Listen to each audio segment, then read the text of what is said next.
Saat itu baginda Nabi Muhammad SAW masih hidup. Beliau menjadi imam sholat subuh saat itu. Seusai sholat subuh, Nabi Muhammad melihat seorang anak muda yang dikarenakan kurang tidur, kepalanya seringkali tertunduk, pucat, tubuhnya kurus dan matanya cekung. Nabi Muhammad SAW bertanya kepada pemuda itu, "Kaifa asbahta ya fulan?"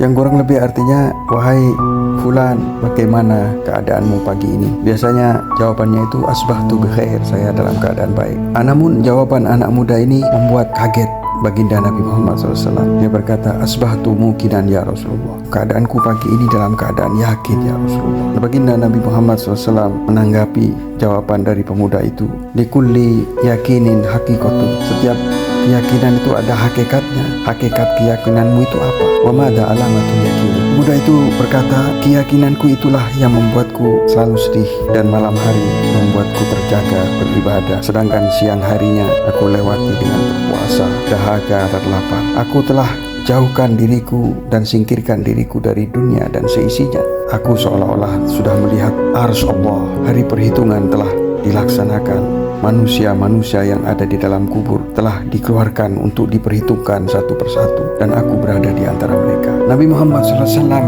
kemudian berkata kepada para sahabat yang ada di sekelilingnya, "Dia inilah hamba Allah yang telah diterangi oleh Allah dengan cahaya keimanan hatinya." Lalu baginda berkata, "Jagalah apa yang kau miliki ini, wahai anak muda." Pemuda itu lalu berkata, "Wahai Rasulullah, doakanlah aku agar aku dapat meraih syahadah." Nabi Muhammad SAW kemudian mendoakannya. Tak lama kemudian terjadilah perang dan 10 orang mukmin gugur. Salah satu daripada 10 orang itu adalah pemuda itu. Nabi Muhammad bertanya kepada para sahabatnya, "Apakah kalian kenal siapakah jenazah ini?" Mereka berkata, "Tidak ya Rasulullah. Inilah pemuda yang hatinya sudah diterangi oleh cahaya keimanan.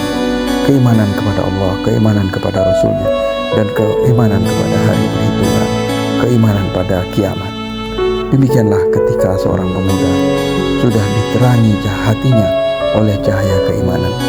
Marilah kita berdoa memohon kepada Allah dengan ketulusan dan segala kerendahan hati, agar Allah berkenan menerangi hati kita yang mungkin sudah gelap dikarenakan akumulasi dosa, dikarenakan dosa-dosa yang kita lakukan karena telah kalah oleh hawa nafsu.